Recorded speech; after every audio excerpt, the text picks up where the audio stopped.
napakahirap yung naiinis ka sa isang tao at lalo naman mahirap na ikaw yung nakakainisan.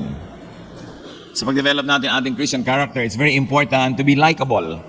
Not only because we benefit when we are liked, but also because we make people benefit. Because when they like us, they get open to our message of salvation. So it is important not to be resented. At yan ang ating pag-aaral ngayon, pinamagita natin how not to be resented. Thank you, Lord, that we can learn to be more and more like your Son, Jesus. We thank you, Father, that in the example of the many great women, men and women of the Bible, we can have a guideline on how to live our lives and how to deal with fellow men. Turuan niyo kami, Panginoon, na lalong maging mabuti ang pakikipagkapwa-tao, nang lalong magliwanag ang inyong kaluwalhatian sa amin at lalo kami magkaroon ng pagkakataong ibahagi sa aming kapwa ang mensaheng nasa aming puso. Sa pagtitipong ito ngayon, Panginoon, patawarin niyo po kami sa mga kasalanan namin, palakasin niyo po ang aming katawan, aming dibdib, ang aming loob, at nawa, patalasin niyo ang aming karunungan. Kung may mga napapagod sa aming kalagitnaan, pawiin niyo ang pagod na ito, renew our strength. We like to give you genuine attention, O God. And may you teach us powerfully so we can change from glory to glory. Be our speaker, O God. We seek you in the name of your Son, Jesus our Lord, our Savior, and our teacher. Amen. Wikipedia defines resentment as a negative emotion felt as a result of a real or imagined wrong done. So negative, isang uri ng damdamin na masama, hindi masarap, at ito ay bunga ng isang tunay o kaya ay inaakala lang natin na paggawa ng mali laban sa atin. It is synonymous with anger, with spite, and bitterness. Now there's a special quality of resentment. It is usually directed towards higher status individuals or those who style themselves as superior. In fact, merong isang social scientist that rank this kind of negative feelings. Ang pakiramdam mo daw na negative, galit doon sa nakakataas sa'yo o parang nakakataas sa'yo, resentment. Anger is for your equals and disdain for people who you think are beneath your social status. Wala tayong ganung uri ng differentiation sa ating mga wika. Kasi hindi ganun ka-stratified ang ating lipunan. But then again, in this very stratified corporate world, and in the last 500 years, where there was a lot of stratification, it is not unusual for people like us to feel resentment towards people who are either superior to us or who style themselves as superior to us. Now, it is very disadvantageous to be resented. Pag ikaw ay nakatataas talaga, lalo may posisyon ka, yung pagiging effective mo in doing your work becomes lessened when people beneath you resent you. In fact, resentment could lead people into what? Not cooperating with you, into doing sabotage work against your very projects, or in fact, some of that could lead to violence and even murder. It's important to know and to review how not to be resented. Lalo tayong mga anak ng Diyos, may mensahe tayo na dapat maibahagi sa mga tao. What if we are resented? Pwede rin yun that we feel spiritually superior to people and unknowingly we style ourselves as morally upright or more upright than others. Then the feeling, the negative feeling that we can induce people to have toward us is that of resentment. And how can we be successful in sharing the gospel when people resent us? When they have this negative feeling. How not to be resented? Do not dominate people. So I want you to be quiet for a while and say, am I dominant? Dominante ba ako? Iginigiit ko ba yung gusto ko sa iba? Yung style ko dapat masunod? Yung taste ko dapat yun ang mangibabaw? Yung gusto kong puntahan, doon kami pupunta? Yung gusto kong behavior, yun ang dapat na behavior ng lahat. Si Abraham, the father of all nations, nung nagkaroon sila ng differences ng kanyang pamangkin na si Lot, dahil nag-aagawan yung mga tauhan nila ng lupa at mga tubig at damo para sa mga kanilang alagang hayop, sabi ni Abraham sa pamangkin niya, maghiwalay tayo para hindi tayo magaway. Ngayon, if you choose to go left, I will go right. If you choose to go to the lowlands, I will be in the hills. Hindi siya dominante, bagamat meron siyang karapatan kasi mas matanda siya, mas mayaman siya, at siya talaga yung patriarch. Si Joshua, kahit sa pagsamba at paglilingkod sa Diyos, sabi niya sa kanyang mga kababayan, choose if you would worship God or not. But as for me and my house, we choose to worship and serve the Lord. Marami sa atin, nakakilala lang sa Panginoon, nakakaalam ng konting verses, we dominate our families already. Magkakaroon ng family reunion, i-impose mo na ngayon yung religiosity and morality mo sa lahat ng mga pinsan mo, pamangkin mo na wala namang ganun pagkakilala sa Panginoon o ganun pagkakaalam sa Biblia. Many Bible-based Christians impose the religiosity on everyone else. That's why they resent us. Many people don't like born-again Christians. Nung minsan, nung ang day by day ay naghahanap ng mga malilipatan, at kung saan-saang mga disco house dyan sa Timog, dyan sa Quezon Avenue, papatulan na rin natin dahil total sa umaga ng linggo, wala namang tao doon kung marerent natin because we continuously look for places of worship to do our worship. Nakarating ako sa Manila Metropolitan Theater. At that time, it was still functional. At nandoon ang nanay ni, ano pangalan nun? Si Manzano? Edu Manzano. No, nandoon yung nanay niya, siya yung director. At nung pumasok ako, sinabi ko kung pwedeng rentin yung teatro, and she was smoking.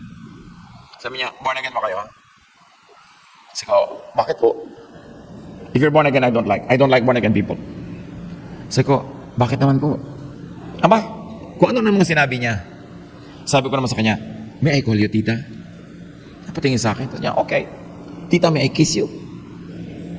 Okay. Sabi ko, tita, born again kami, but I promise you, you'll like us.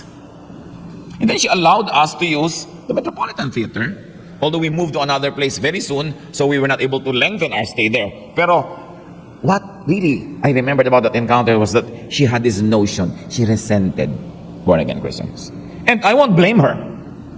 Because of the kind of behavior, the spiritual superiority that many people who read the Bible begin to display everywhere. Pati ang Panginoong Yesus, sabi nung nag-aaway ng magkapatid sa mana, sabihin nyo nga po sa kapatid ko kung paano dapat hatiin ang aming mana. And though Jesus was Son of God and had authority on heaven and on earth, Luke 12:14, sabi niya, who gave me the right to settle arguments between you and your brother? Kahit yung ganung mga hidwaan, ayaw pasukin ng Panginoon, ayaw niyang patulan, at ayaw niyang i-impose yung kanyang personal choice. And yet many of us don't even have the right, and yan nakikialam tayo how to settle disputes of people, and we impose ourselves. You don't want to be resented, do not suppress people in a personal way. I said personal because professionally, you are entitled to suppress excesses against the policies. Halimbawa, may kumpanya kayo, required nyo sa mga men, short hair because of hygienic purpose or for whatever artistic merit, then you have the right to suppress them because they're being paid to show their faces at your company. But what I mean is personal. If you have no professional relationship or a professional reason to suppress people, don't. Marami kuminsan tayo mga akala mo kasi ng mga tiya. Lahat ng buhay ng kanyang mga kapatid at mga pamangkin at mga apo, siya ang mag-i-impose, siya ang makikialam. Do you like that kind of tita? No. Walang may gusto sa mga ganon. Yung lagi nalang pinipigil ng kapwa, kinokontrol, and you want them to express everything the way you want everything expressed. So do not stop, limit, contain them according to your standards.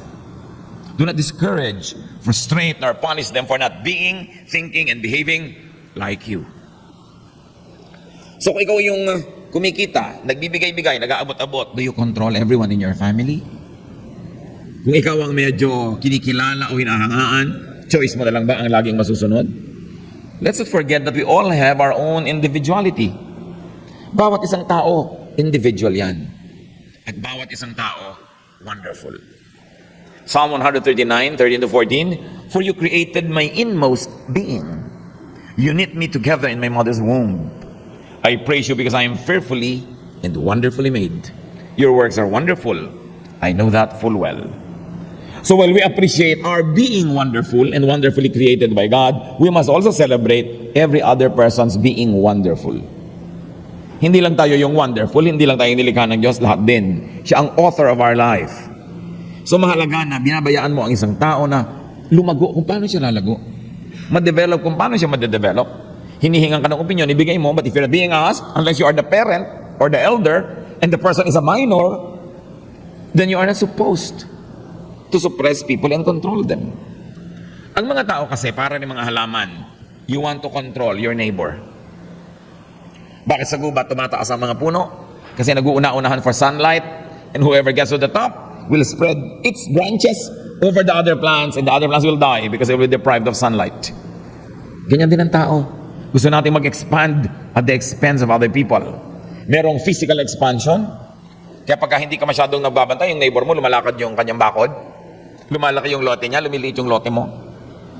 Kahit sa mga upuan, yung may mga dalawang armrest, yung katabi mo, dalawang armrest yan, nakarest. Paano yung katabi niya? Nakagano na lang.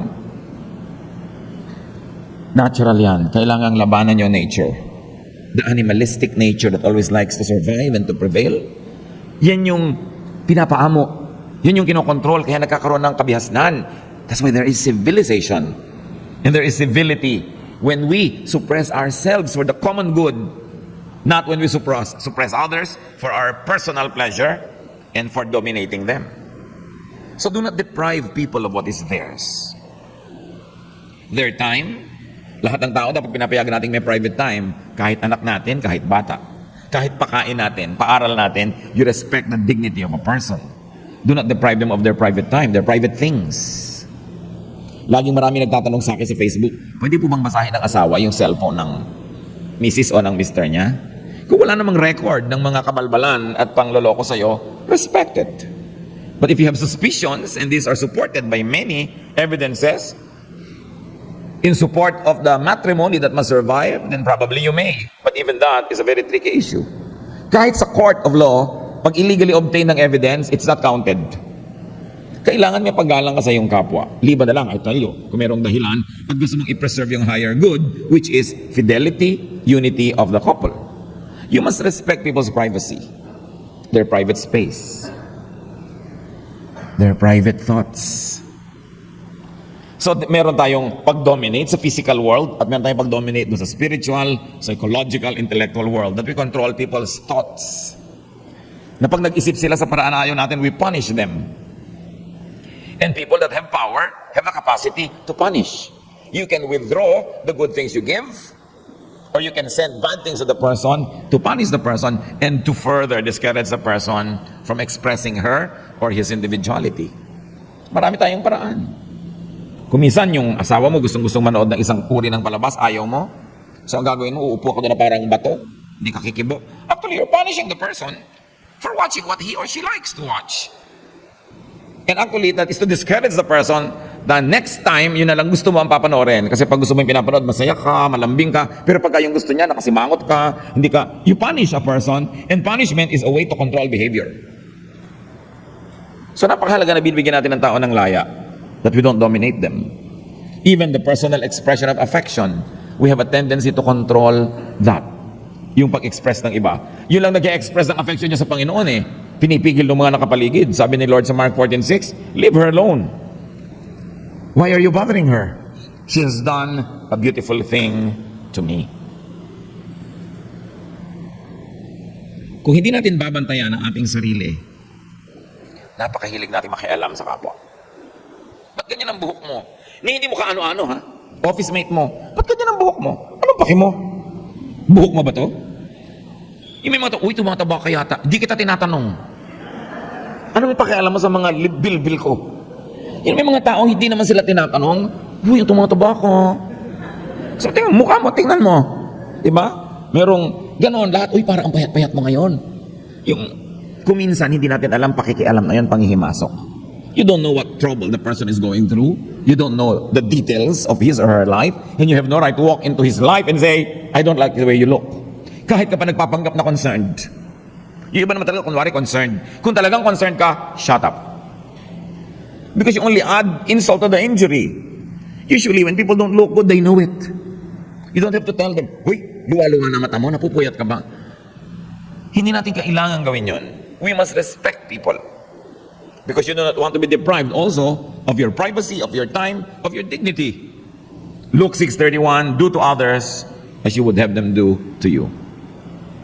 I know of a particular person na nagtampo, nagalit dahil napagsabihang siya'y payat.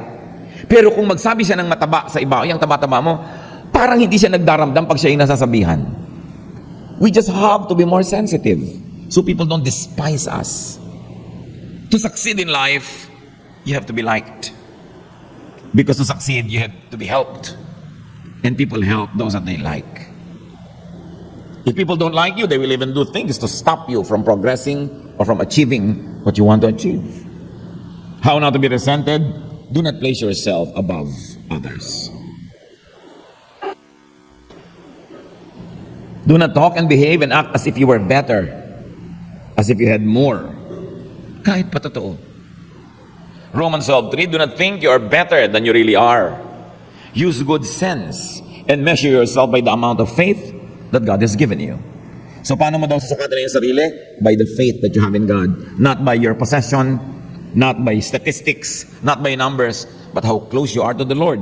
That is the greatest measurement that you can use when you try to see where you stand. So measure yourself by your faith, not by your illusions about yourself. 1 Peter 5:5-6. All of you young people should obey your elders. In fact, everyone should be humble toward everyone else. The scriptures say, God opposes proud people, but He helps everyone who is humble. Be humble in the presence of God's mighty power, and He will honor you when the time comes. Madaling sabihin, pero madalas makalimutan, to be humble. Kahit kung merong ipagyayabang at totoo naman, be humble. Ngayon, kung wala kang pagyayabang, lalo naman, be humble. Do not present or style yourself as superior. Minsan hindi natin nakahalata yan, ha?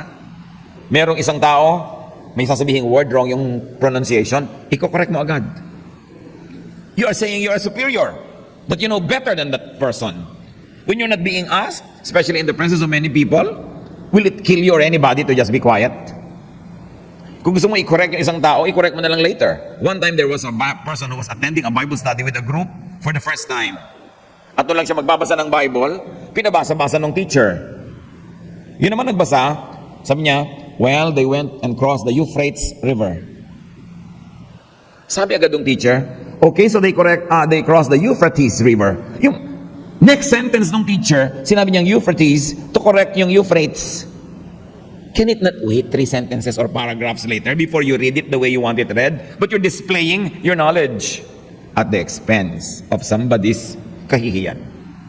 Yun yung sinasabi kong you're acting superior.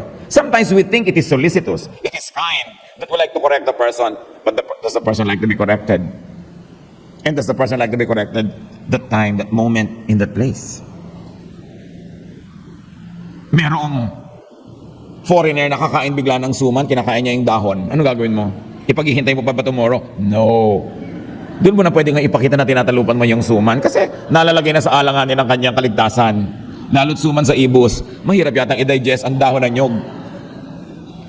So may panahon na pwede kang mag-correct kasi hindi mo nakaka-embarrass i-correct ang isang foreigner na kumakain ng native food na hindi niya alam paano kanin. Pero lalo sa atin, when we consider lack of proficiency in English as one big kapintasan, then people are sensitive when they are being corrected pag wrong ang grammar. There's always a time for correction, but don't do it in front of other people because you are displaying what? Superiority.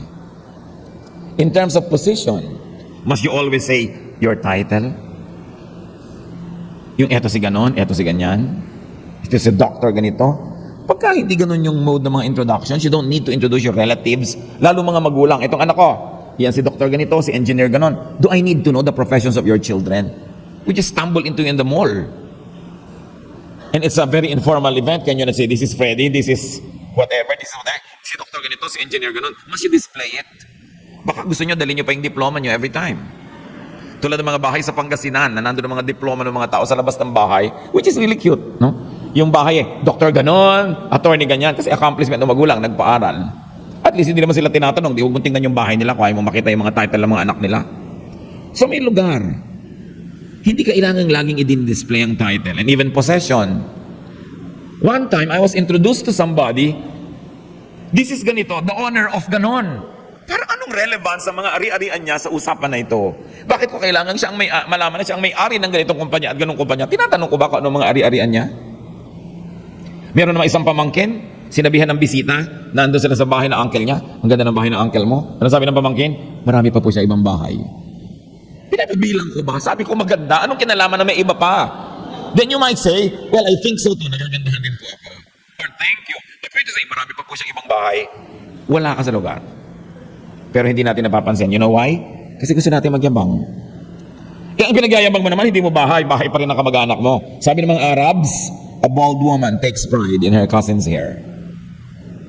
So ba't may ipagmamalaki malagong buhok ng pinsan mo kung ikaw naman itong hindi may-ari ng buhok na yun? Kailangan humble ang ating approach.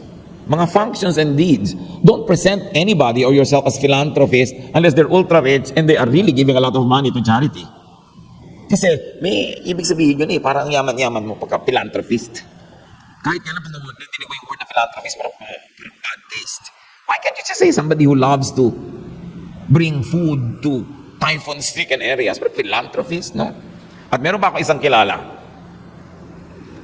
Tuwing may mga napag-uusapan silang tao, sasabihin niya sa mga anak niya, anak, yung taong yan, may utang na loob sa atin yan. Tinulungan namin yan nung araw. Itatanim mo sa anak mo, sa mga bata, na may utang na loob yung kapwa. Sa kanila, hindi naman sila ang gumawa nun, yung lolo pa.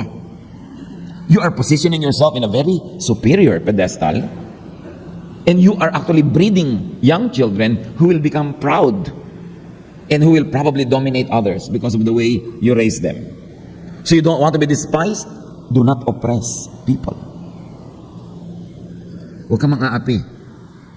Lalo yung walang kapera-pera, sensitive yan. Yung gutom, mas sensitive. Huwag na huwag kayong mang-aapi ng isang gutom by depriving them of food. Naiiba kasi, nagiging sobrang sensitive ang tao pag gutom.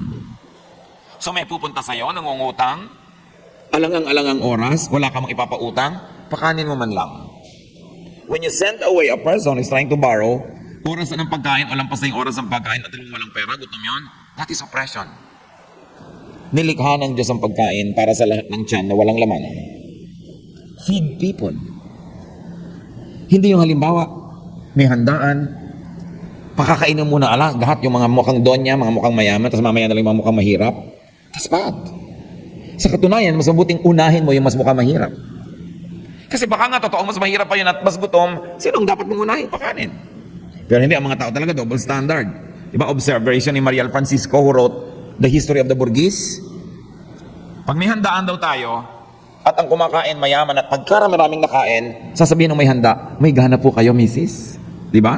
May gana kasi mayaman. Ngayon, pag mahirap yung kumakain at maraming kinakain, sabi mo, patay gutom.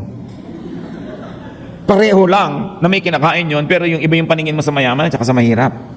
That is oppressive. Di ba yung mga mayaman, pag may mga sakit sa balat, allergy, pag mahirap, galis, buning baligtad, buni, iba-ibang pangalan. It's the same thing. But then we oppress people who are weak or weaker than we are. And that's what the Lord hates. The Bible hates oppression. So mas mahirap ang tao, mas mukhang walang ranggo, mas mukhang walang sinasabi sa buhay, mas irerespeto mo. Kasi mas manipis yun. Mas maramdamin. Mas nasasaktan. Ang puso ng Diyos ay para sa mga api at mga kawawa. Zechariah 7:10, do not oppress the widow or the fatherless, the alien or the poor. So meron kayong mga kargador, marami kayong gagawing trabaho, pakanin yun bago magsimula yung trabaho. Kasi mamaya na pagtapos na yung trabaho, kaya nga hindi matapos-tapos, nanghihina na sila eh. Especially about food. Be sensitive about food.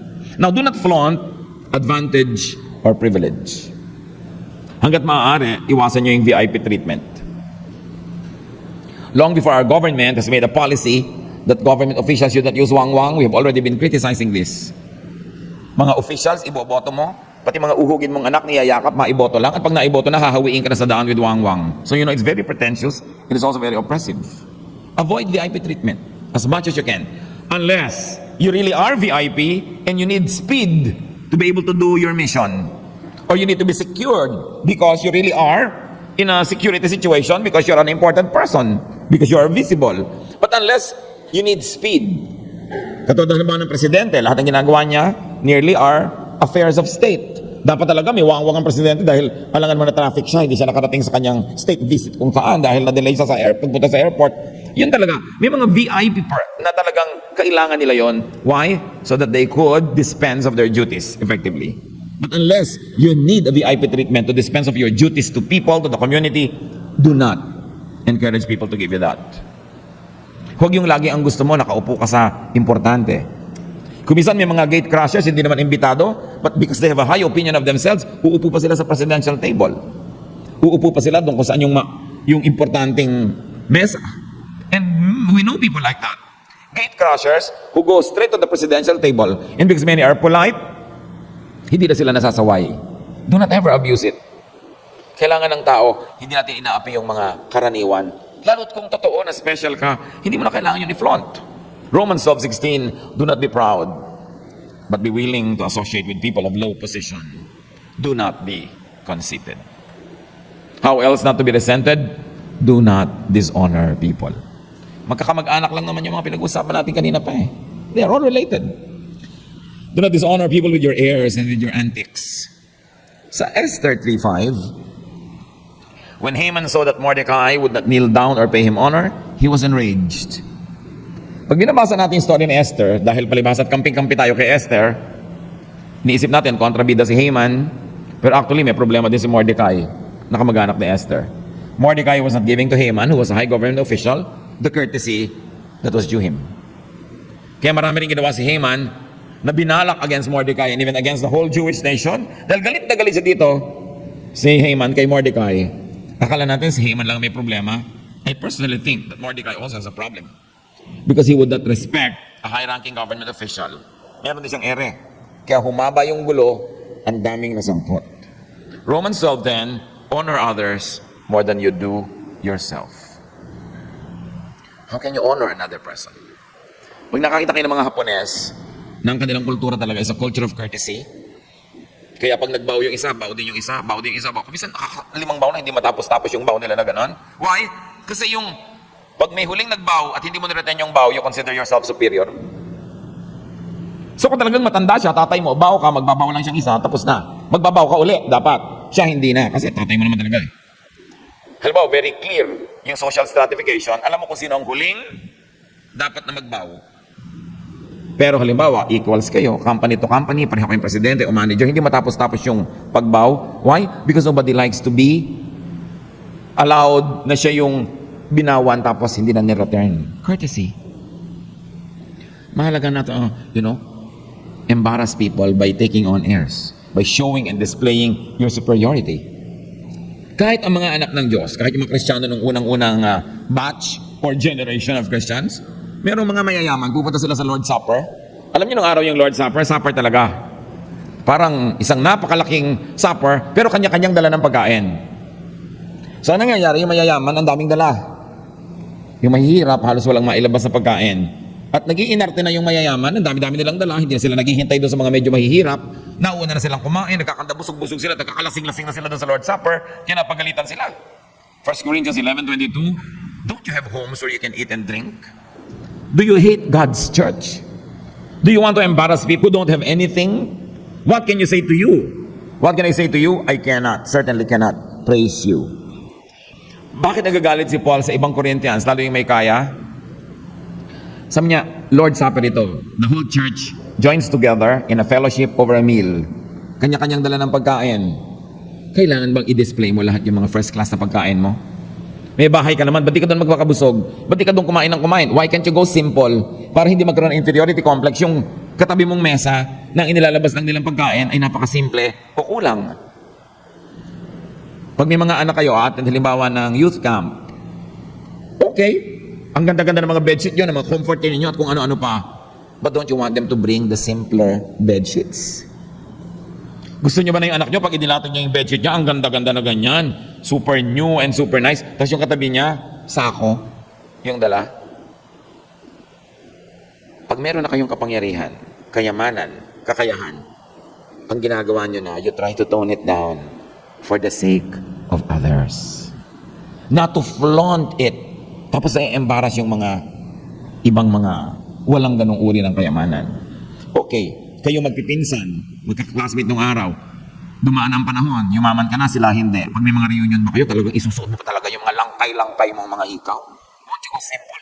Won't you dress down? Kailangan ka ba lagi mag-dress up? You dress up when you want to be brushing elbows with people who also dressed up. Maybe. But to dress up when you know that everybody else is actually not dressed well, is to flaunt what you have. It is displaying what they don't have or probably cannot have. You will be disliked. ang pinakamahirap na atensyon na mapunta sa'yo ay inggit ng iba. Sikapin yung huwag kayong kainggitan. Lalo't kung talagang kainggit-inggit kayo. Tone down. Lay low. Be simple. Huwag kayong makainggitan. Kasi ang taong naiinggit, nasisira ang pag-iisip, nalalason. At ang taong naiinggit, ang ambisyon, sirain ang kinakainggitan. You don't want that in your life. Nasa simple kayong neighborhood, na kapag abroad ang asawa nyo o tatay, biglang yung buong dingding nyo talagang LCD, talagang plasma TV. Alam nyo, ang gagawin ng kapitbahay nyo, babatuhin nila yon. Kaya kung minsan, lalo nang umuso yung mga component ng araw, palakasan, kasi ang tatay nito nasa Saudi, ang tatay ng isa nasa Iraq, palakihan ng mga TV. Why do that? I-display mo yung mga kayamanan mo, tapos pag may utang sa'yo, hindi ka naman magpapautang. Para ano? Minsan ganun tayo sa ating mga anak. Gusto natin bida sila, star sila. May outing sila, may lakad. Gusto mo yung anak mo pinakamaganda yung damit, pinakaganon. But do you really want your child or grandchild or nephew or niece to grow up in a very competitive atmosphere? Na laging kailangan sila yung panalo, sila yung pinaka, sila yung pinakamaganda, sila yung pinakamaluho. What kind of personality will you breed? Kaya dapat anak, simple lang ang gamitin mong damit. Bakit po? Yung mga classmate mo simple. You must blend. Hindi ko, itong gamitin mo para lumulutang ka. Yung mga ambisyon ng mga magulang na baliktot, nasisira yung personality ng mga bata. Dahil ang nagiging standard nila, laging dapat silang sumikat. Dapat sila lagi yung mapansin. This is ungodly. And it invites resentment. You don't want that in your life. So choose to be liked. Choose to be respected. Choose not to be resented. It is too short a life to be strongly disliked by people. When people dislike you, they want to help you. In fact, they might even do something bad to you. Or when you speak to them, especially about the Lord, they will not listen to you because there is no connection. So, maraming may nagsasabi sa inyo, hindi naman ako nang resent. Hindi naman ako resentful Diba? Or hindi naman ako nakakainggitan. Hindi ako naiinis sa mga matataas. No? Pwede natin sabihin, salamat. Ang gandang quality that you don't resent people who are really superior, who are really talented. That if your neighbor is a talented person, nanalo na kung anong contest, you rejoice. Hindi yung naiinis ka o nagagalit. That's a very good quality. It is something to be desired. Pero kung sakasakali man, no, na hindi kayo yung kinakainisan o kinakaingitan, pwedeng kayo naman yung nagiging resentful. So I like you to think this way. Meron ba kayong nakakainisan dahil parang superior siya? Do you resent anybody? Maybe a powerful person, maybe somebody who dresses better. If you're a single lady, maybe your friend na mas maraming manliligaw kaysa sa'yo. Ginagawa ka pa taga-abot ng mga bulaklak. So do you resent anybody? Remember this. Don't make people resent you. Or the other way around is, don't resent people. Why not? Because people who act big, yung mga nagpapasikat, yung mga okay, mayaman na, pero lalo pa niya ipinapakita. Sikat na nga, lalo pa nagpapasikat. Every act of self-promotion is a cry for help. Kawawa ang mga tao nagpapasikat. Kasi ang totoo nun, ang laki ng pangangailangan nila na mapansin. Kawawa yung mga tao na kailangan laging sila ang panalo. Siguro napakarami nilang pagkatalo sa nakaraan na kailangan nilang bumawi. At kahit na lang sino babawian nila. Huwag kayong mainis o magalit doon sa tao na talagang normally nakakainis o nakakagalit. Ganun lang yon kasi may kailangan. Kasi kung masaya siya sa buhay, kung tahimik ang buhay niya, magiging mabait siya. Kaya sa pintasera, siguro marami siyang insecurities. And by criticizing others, he or she feels good about himself. Even criticism, every criticism is a cry for help. When a person is forever criticizing everything and everyone, the person actually says, help me, I have a problem inside of me. Hindi niya alam na yung pala paghigi ng saklolo, yung pamimintas niya. Pag may pinintasan ka, pag may chinismis ka, ibig sabihin, gusto mong sirain yun. Why? You probably feel threatened. Even without you admitting it. So, yung taong maraming tinta sa kapwa, lagi nagpapasikat, ang totoo, kailangan na ng tulong. So, huwag kainisan, ipanalangin. Sino tayo mga kapatid sa dalawa? Tayo ba yung nakakainisan? O tayo yung nakaiinis? O pareho? In both cases, it is a spiritual sickness. it must be corrected, it must be healed. And the Lord is our healer. Kung napapansin nyo, lahat na halos ng kaibigan nyo, nakakagalit nyo, lahat ng mga kasama nyo, naiinis sa inyo, meron nang dapat baguhin sa buhay nun. Maybe it is something about the way we behave. Maybe we style ourselves as superior or powerful. We suppress or oppress others. They don't feel free in our presence. We're always criticizing. We always know better. Then change. Even if you're 70, 80, 90 years old, it's not too late to change. Even if you're going to die tomorrow and you have only one day to be a nice person, it's not too late to be nice. Especially be nice to your spouse. If there is anybody na kailangan magtiis sa mga ugali natin ng superiority at ating pagkokontrol sa kapwa, yung asawa natin yon. Kasi yun ang pinakamalapit eh. Madalas kung halimbawa masyadong controlling ang tatay o nanay, ano nangyayari? Ang aga nag-aasawa ng mga anak. At nagpapakalayo-layo kahit tumira sa Timbuktu, sa Lake Titicaca, sa Tanganyika, malayo lang sa magulang. Pero yung asawa, siyempre, hanggang mamatay nandyan eh. Huh? Kaya madalas ang nagtsatsaga, nahihirapan, pag dominante ka, controlling, superior, ang hirap na hirap asawa. So mag-isip-isip tayo mga kapatid. Alin tayo? Tayo ba yung ka-resent? O tayo ba yung resentful? Naiinis tayo sa iba? Kasi baka naiinggit din tayo. Pero tandaan nyo, kung talagang nakakainis sila, actually malaking problema nila. Hindi kayo may problema. So huwag kayong magpadala, huwag kayong mainis. Let's bow before the Lord and think of people that you probably resent. Malakas ang dating, naiinis kayo, nayayabangan kayo. Think of them as victims, probably of their childhood. Mga sunod-sunod nilang kabiguan na pinipilit nilang takpan o pagtakpan. At kumisan kahit mayaman na sila, sikat, pero hindi pa nila naintindihan yon, pinipilit pa rin nilang pataasin pa ang sarili. That is a kind of spiritual illness. So think of people you resent, and I will ask you to pray for them right now, quietly.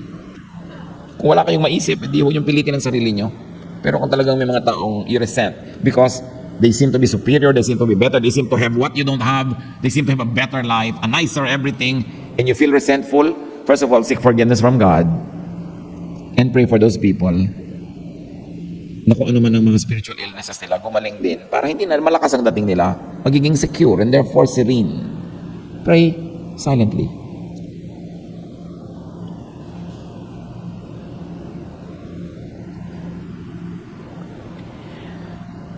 And also, while we're pondering this, I like you to think, maybe kumisan kayo naman yung nakakainisan. Kumisan tayo yung malakas ang dating, and people resent us. Let us review our ways. If there's any light from heaven that now shines over our personal flaws, hugasan natin sa dugo ng Panginoon ang ating mga ugali. Humingi tayo ng pagpapagaling. If we have a need to always win, if we have a need to always correct people and look superior, bring to the Lord these deep-seated needs so that we won't use people around us as props in our ego trips. Panginoon, sa amin pong pagyuko sa iyong presensya, nais namin magpasuri. Nais namin makita, Panginoon, ang tunay naming kalagayan sa tingin ninyo. Nakakainis ba kami? Do we control, suppress, and oppress people? Do we style ourselves as superior, better? Forgive us.